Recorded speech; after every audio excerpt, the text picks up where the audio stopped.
giving me Princess Leia vibes, You're right, Chris. okay. At Paris Fashion Week, the Balenciaga show, supporting the newly installed creative director there, Pierpaolo Piccioli, who she has a long-standing friendship with. Her first time back at Paris Fashion Week in over a decade, but interestingly, her first time back in Europe since 2023. I think the outfit was fantastic. What do you think? Very chic. I mean, I couldn't pull it off. So respect to her for doing that. Look at her. I couldn't pull it off either. But I mean, she looks like she's on the catwalk there a little bit. Yeah, swooping through the revolving doors of a hotel and out on the red carpet, like. I mean, listen, there were some people, weren't there, online saying that actually there was a bit of a kind of link to Princess Leia, Star Wars fans.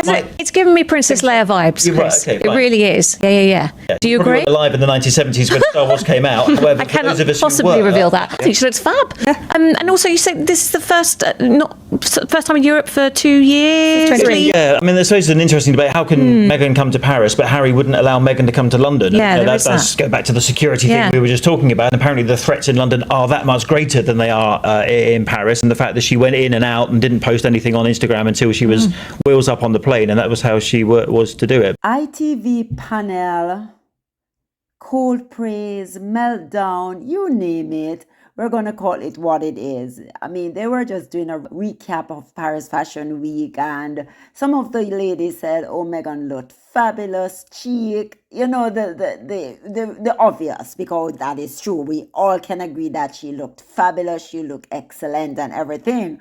But then, of course, they go back to the usual point about, oh, she can go to Paris, but not to UK. But guys, let's not act like we don't understand why. UK is a dangerous place right now. The vitriol that is meted out towards her is just ridiculous. So let's not go there. And of course, we're talking about her first trip back to Europe since 2023. And her first trip back to Europe, the outfit, absolutely stunning, sleek, confident, and dripping in power, in quiet power. You could see it the moment she stepped out, that rare mix of grace and command that stops the world in its tracks. But let's talk about what happened next, because the reaction was almost as fascinating as Meghan herself. The ITV panel tried to keep things light. A few chuckles here and there, compliments laced with subtle envy. They compared her to Princess Leia, commented on how chic she looked, all while struggling to hide that familiar discomfort that always seems to appear when Meghan wins. And honestly, it was a masterclass in passive-aggressive journalism. You could practically feel the jealousy through the screen. There she was, radiant in Paris, stepping into Fashion Week like she owned the decade. Of course she did. And suddenly, every royal commentator in London needed a group therapy session. You could hear it in their voices. The women on the panel, for a brief moment, they were fans, caught up in Meghan's effortless magnetism. But poor Chris Ship, he looked like he had just seen the Wi-Fi bill, smiling through gritted teeth. His expression said it all. Why won't she just stay home? Basically, it's like they're saying Meghan needs to be hiding. How dare she's out in public, how dare she's looking so suave, so beautiful. What is wrong with her? She needs to just hide away. Because if she's out there, the other royals can't shine, and Meghan is just showing them up. So Meghan needs to stay home. Meghan, please stay home. Please remember you said you wanted privacy, Meghan. Please stay home because you're showing up William, Kate, Charles, and Camilla.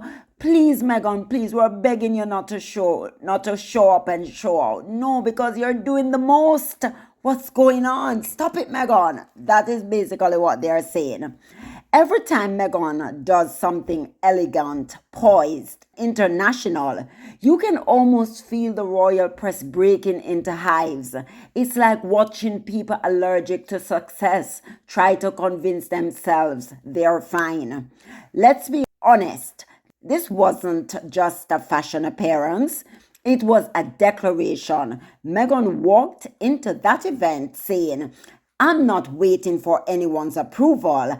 I define my own narrative now. I know who I am. I know who I am. Yes, so you cannot tell me who to be. I am me, and I'm going to be empowered and express myself." And that right there is what terrifies them most, because the British press built an entire cottage industry on controlling Meghan's story, painting her as difficult, dramatic, divisive. But now she's showing the world who she really is: calm, stylish, unbothered, and completely untouchable. And she's doing it without the palace machinery behind her. You could feel the panic in that ITV studio. The friendly chatter turned into nervous analysis, a kind of life therapy session for people who can't accept that Meghan is thriving.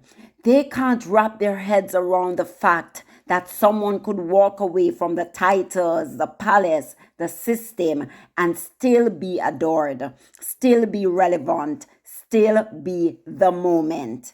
Meanwhile, those same commentators are stuck dissecting the color of Kate's coat.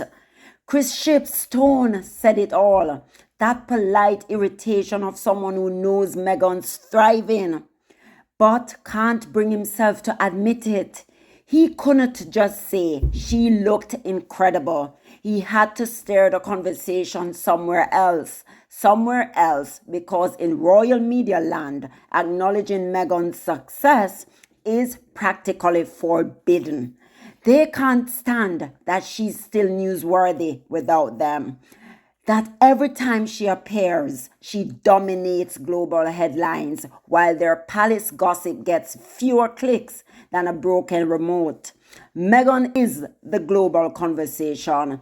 They're just the background noise. As Beyonce say, if you're not the conversation, then you're not anything. When the conversation is around you, you're that girl. You are that girl. You hear Beyonce song? I'm that girl. That's Meghan.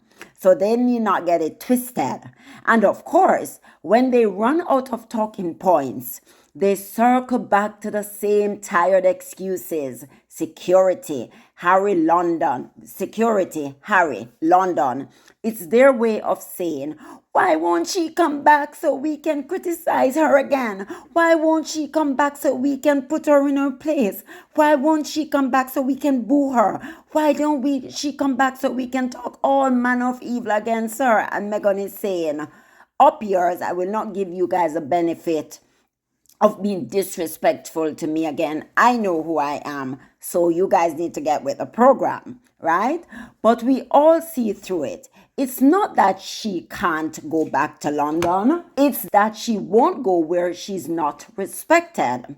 She's not playing their games anymore. She's setting her own rules, and that infuriates people who thought she had the monarchy on her story. Paris wasn't just about fashion, it was about freedom. The way she carried herself, serene, confident, radiant, said everything. I'm unbothered, I'm unbroken, I'm moving forward. No overexposure, no chaos, no scandals, just quiet, commanding presence. Meanwhile, British reporters were treating her appearance like a national emergency. Imagine that. A woman wears a dress and grown men in suits lose composure on live TV. That's not journalism. That's obsession. And here's the irony. These same outlets accuse Meghan of wanting attention. Yet the second she appears, they dedicate entire segments to analyzing her every move. She's not chasing attention. They are. They need her far more than she'll ever need them, because Meghan represents something they've never known how to handle, a woman who refuses to stay in her assigned box. They expected her to fade into quiet California life, maybe post a quote on Instagram every now and then. Instead, she's commanding Paris, collaborating with global designers, redefining modern royalty without anyone's permission. She's all over the globe. She's Humanitarian of the Year. She's going to be at the Fortune Summit. She's going to be at a Night of Wonder. They're honoring her for the work that she has done, her impactful work. She's a woman of substance, not just a beauty face, but a woman, beauty with a purpose. That is who Meghan is, beauty with a purpose. And that independence exposes the media's irrelevance. Every time she wins, it reminds them they have lost control. They tried to bury her under negativity, but she turned it into diamonds. They mocked her ambition, and now she's thriving.